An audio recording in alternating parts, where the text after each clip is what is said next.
Have you ever noticed something? It's possible to spend an entire weekend surrounded by wonderful people and still leave feeling like you barely know anyone. Not because people aren't friendly, not because they aren't sincere, but because meaningful connection is often left to chance. And I began wondering, what if it didn't have to be? What if we could intentionally create an environment where people have better opportunities to truly know one another? Not just through conversations, but through carefully designed experiences. Perhaps that's the entrepreneur in me. Building a startup taught me that meaningful experiences rarely happen by accident. They're intentionally designed.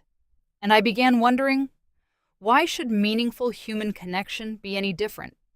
A few years ago, I had the opportunity to organize 2 Christian singles retreats on the East Coast. Each retreat brought together about 40 single Christians from different states. Something beautiful happened afterward. 5 couples from the first retreat eventually got married. Then, after the second retreat, it happened again. Of course, marriage was never our only goal. Some people found lifelong friends. Some discovered things about themselves they had never realized before. Some finally found mentors they continued talking with long after the retreat ended. Looking back, I realized something. People don't reveal who they are in one conversation. They reveal themselves across different experiences. That realization completely changed how I thought about designing a retreat. Instead of asking, how do we help people meet? We started asking, how do we help people truly know one another? The first step is surprisingly simple. Lower anxiety, because people rarely show their true selves when they're uncomfortable. So the weekend doesn't begin with pressure. It begins with laughter. Interactive icebreakers aren't there just to help people remember names. They're designed to replace awkwardness with curiosity, and curiosity with conversation. Once people feel more comfortable, the next step is to build something even more important: psychological safety. Studying psychology made me curious about what shapes people beyond what we can immediately see. One thing I've learned is that people rarely become authentic before they feel safe. So, before we spend most of the weekend talking about relationships, we spend time talking about ourselves. We invite experienced speakers to share practical biblical wisdom about relationships, identity, communication, and spiritual growth. Not just inspirational messages, but real questions people wrestle with. We leave room for honest Q&A. We even intentionally schedule time for one-on-one conversations with experienced mentors because sometimes the most meaningful breakthroughs don't happen on stage. They happen across a table. Our hope is that every participant leaves with something valuable, even if they don't meet someone they're interested in dating. Once people feel safe, we begin helping them discover different sides of one another. Not all at once, one layer at a time. One of my favorite moments is our gift exchange. Every man prepares a gift for a woman. Every woman prepares a gift for a man. The value stays within the same range, or participants can handcraft the gift, so the focus is never on the price. It's on the thought behind it. After the gifts are opened, everyone shares why they chose what they prepared. I still remember one participant who handcrafted a tiny rose with a Bible verse, engraved so incredibly small that it could only be read through a microscope. That tiny gift revealed something much bigger. It revealed thoughtfulness, creativity, and genuine care. Years of working in personal branding taught me something fascinating. First impressions matter. They open doors, they start conversations, but they can never tell the whole story. Some of the qualities that matter most rarely appear in a first impression. Sometimes it appears inside a carefully prepared gift. Later, participants are randomly assigned to mixed teams for an improv challenge. Every team receives a different setting, characters, and storyline. Within a very limited amount of time, they have to create a performance together. For the next hour, the room is filled with laughter. But while everyone is laughing, something else is happening.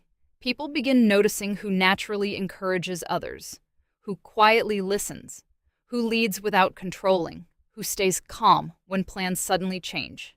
Character is surprisingly difficult to explain. It's much easier to observe. As the weekend continues, the conversations become even deeper.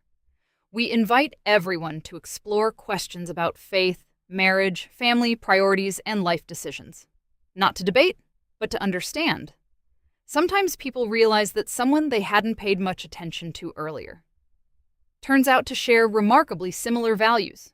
Sometimes they discover the opposite. Both discoveries are valuable because compatibility isn't only about chemistry, it's also about direction. By this point, people have already observed one another in many different settings. They've laughed together, worked together, and explored one another's values. Now it's time for one final one-on-one conversation. We call it speed knowing. Instead of making small talk, each pair chooses one thoughtfully designed question. A question that reveals something meaningful about a person's character, experiences, or way of thinking. Both people answer, because understanding is always mutual. By the end of the session, everyone has had a chance to intentionally connect with every person of the opposite sex, so no one leaves thinking, "I wish I had talked to that person." Before the retreat comes to an end, we create one final opportunity, not to make a decision, but simply to take one small step of courage. Throughout the evening, participants can privately write a note to someone. It might be a word of encouragement, or simply, "I'd love to continue getting to know you." Those notes aren't opened until everyone is leaving, because we wanted people to express themselves without worrying about awkwardness for the rest of the retreat. No pressure, no public moment, just one quiet opportunity to be intentional. Because sometimes meaningful relationships don't begin with grand gestures. Sometimes they begin with one small act of courage. Today, Rebecca and I are wondering, what would it look like to build something like this here in New England? Not just another singles event, but a carefully designed, Christ-centered experience where people have meaningful opportunities to grow, to build authentic friendships, and perhaps, if God wills, to begin relationships built on something much deeper than first impressions. But a vision like this is never built by one person.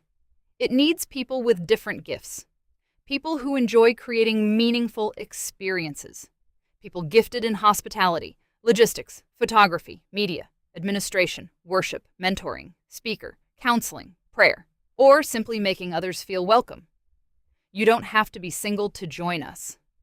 Some of the most impactful people in our previous retreats were married couples who invested their time, wisdom, and encouragement into others. Because ultimately, this ministry isn't simply about helping people get married. It's about helping people walk wisely through the journey of getting to know one another. We can't promise that someone will meet their future spouse. Only God can write that story. But we can create an environment where people have the opportunity to know one another more deeply, more intentionally, and with greater wisdom. If that's a vision that resonates with you, I'd love to invite you to build it with us. Thank you.